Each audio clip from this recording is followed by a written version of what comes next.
Hey everyone, welcome back to Inside the Cage, where we bring you the latest and exciting updates of UFC. Tyson Fury kills speculation about taking on Jon Jones in an MMA bout. Let's start from the latest buzz about a potential matchup between boxing heavyweight champion Tyson Fury and UFC champ Jon Jones in the MMA arena. But it seems like something else, guys. In fact, he made it clear to Israel Adesanya that he's not going anywhere near it, saying, "I ain't going in no cage." However, Fury didn't shy away from flexing his own skills as he playfully threatened to put both Adesanya and Alexander Volkanovski in a headlock. So, exciting to see crossover interactions between boxing and MMA stars. A spectacular shoutdown for sure. And this encounter at Joseph Parker's fight in Melbourne definitely added some spice to the mix. "Ah, no. Listen, I ain't going in no cage. F you. I'm a straight-up boxer. Queensberry rules, brother," Fury replied. During a video call, Tyson Fury jokingly threatened to attack UFC champions Jon Jones and Israel Adesanya. UFC President Dana White has now commented on the situation, stating that if Fury is serious about a UFC fight, he can make it happen. A major event is looming. "Jon Jones is the baddest dude on the planet," White said in an interview with Bro Bible. "There's no debate, there's no denying it. Yeah, there's no debate. I don't care what anybody says or how they try to spin it. A lot of this stuff is clickbait. You know how I am. If Tyson Fury really wants to fight Jon Jones in the UFC, I will make it happen. Here's my thing. Right now, Tyson, if you're serious, let me know." Dana White also contributed his statement regarding the fight. He said, "Let's find out. We can talk all we want. Tyson can talk, Jon Jones can talk, I can talk, we can all talk. Let's do it," White said. "If Tyson is serious and he wants to do it, listen, I got Floyd Mayweather to fight Conor McGregor, and we paid Floyd. We got Floyd the number he wanted." Chael Sonnen claims Jon Jones versus Stipe Miocic has gone up in flames, and the UFC is now targeting Bones versus Sergei Pavlovich, heading towards the scorching whispers circulating in the world of UFC. Nowadays, Chael Sonnen has been hearing gossips about the main event for UFC 293 in Australia. Initially, people expected Israel Adesanya to defend his middleweight title against the winner of Robert Whittaker versus Dricus du Plessis. However, Sonnen says there's a possibility that the winner of that fight may not be ready. Instead, he's heard that Jon Jones will defend his heavyweight title for the first time against Sergei Pavlovich. This matchup would surprise many, as everyone was anticipating Jones versus Stipe Miocic.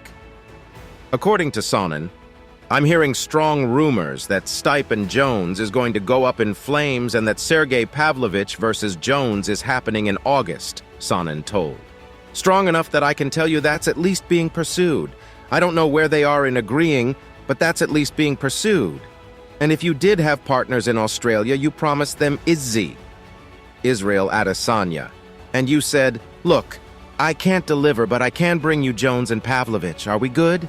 They'd probably say, 'Yeah, we're good.'" He continued, "I have to give Jon Jones credit, I really do, and that pains me. I got to give him credit here because people have said he was going to fight Stipe, then he was going to retire. It's like, well, hold on, people. Let me remind you of one thing. When you talk about the mindset, you talk like Jon Jones doesn't have the courage. Let me just remind you, he thought he was fighting Francis. He agreed to fight Stipe, and he ended up in there with Cyril. At the moment, the UFC hasn't officially revealed the main event for UFC 293 on September 9th. However, according to Sonnen, there's a good chance that the UFC will soon announce Jones versus Pavlovich as the main event. So, things are looking promising for this matchup. Khamzat Chimaev accuses the UFC of protecting Israel Adesanya. Now let's talk about the confidence of Khamzat Chimaev. I mean, how confidently he thought that the UFC is avoiding his fight with Israel Adesanya. He's just waiting for that opportunity to prove himself against the best of the best. On his YouTube channel, he shared, "I want to fight for a title, so for me it doesn't matter which weight class," Chimaev said. "I know we can go, but I don't want to make weight for nobody to fight. Why am I going to do that? I'm number 3 in the division. Actually, that number for me means nothing. I feel I'm the king in this weight class, and I'm the king in the 185-pound weight class as well, so just give me a title shot," he asked to White. "I'm ready for Usman, I'm ready for Leon, I'm ready for Israel. It doesn't matter. I'm ready for anybody. I said no, never. I want to fight. I am the best, and when you feel you're the best, you have to fight with the best. For Israel, there's nobody there, only me. If you spoke about money, if you ask the fans, they want to see me and Israel. He further said on his YouTube channel, I'm a bad matchup for him. Everyone knows he's going to lose the title. To me. That's why they saved that guy. He kept talking to validate his own claims. You know they built up him, Chimaev said. They don't want to lose him that fast. I'd finish that guy without punches, and that's why they're scared. Then his story's dead, you know? They don't want to kill that guy. Maybe the guy makes money for them, but I still make money as well, so I don't know what's going on.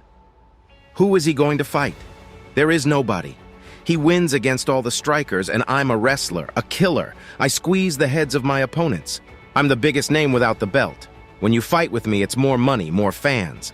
When I fight, everyone is waiting for my fight. When I fought with Gilbert Burns, we weren't main event, but everyone was waiting for us. Dana White threatens disgruntled champ with interim title fight. In last, a verbal battle erupted between Dana White and bantamweight champion Aljamain Sterling. The conflict started when White made a remark that Sterling was someone who struggled to overcome his own obstacles. Sterling passionately responded on his YouTube channel. I'll play the character, but get me in on the joke. But not when you're going to keep doing this stuff, making me look like a bitch, said Sterling. Like, nah, bro, you're not going to keep doing that to me, dog. Get the fuck out of here. Dana, get out of here with that. I've done everything the UFC has asked me to do. 2 partially torn biceps, went through 2 training camps like that, fought through them, beat Peter Yan, former champion. I beat TJ Dillashaw, former champion. He further added, and then you've got Henry Cejudo, the greatest combat athlete of all time. I beat this guy, also with a partially torn bicep tendon. I got stem cells. Every time they have asked me to fight, I put my nuts on the table, and I showed out every single time and won. At what point do I get credit from the UFC, from Uncle Dana? White answered over Sterling's comments. I didn't give him enough credit. He continued to explain. Well, first of all, I didn't hear what he said, number one. Before repeating what Sterling had said about the proposed O'Malley matchup. Number 2, I'm not the one that went out and said, if my body holds up when I'm promoting a fight. If you're not healthy, don't take the fight. We'll have somebody else fight. We'll do somebody else for the interim title, continued White. Don't say you're going to go out and fight and then start saying stuff like, if my body holds up. What's the first thing that happened? As soon as I was at the UFC Vegas 73 press conference, I was asked, is Aljamain Sterling really going to fight or not? Is that what you want the fans thinking? How is that me not giving him credit? I didn't say anything. That was a Saturday afternoon. I was home, working out, minding my own business when my phone starts blowing up and Henry Cejudo is calling me saying, I'll take the fight, I'll take the fight. Why? Is Aljo out? Yeah, he's already making excuses. If his body holds up, just give me the fight. We'll fight for the interim. Then I walk into the press conference and one of the first things I'm asked is, hey, is Aljamain still fighting? How am I not giving him credit? Ridiculous. Thanks for watching. Remember to give this video a thumbs up, share it with your friends, and subscribe to stay updated about our future content. See you in the next video.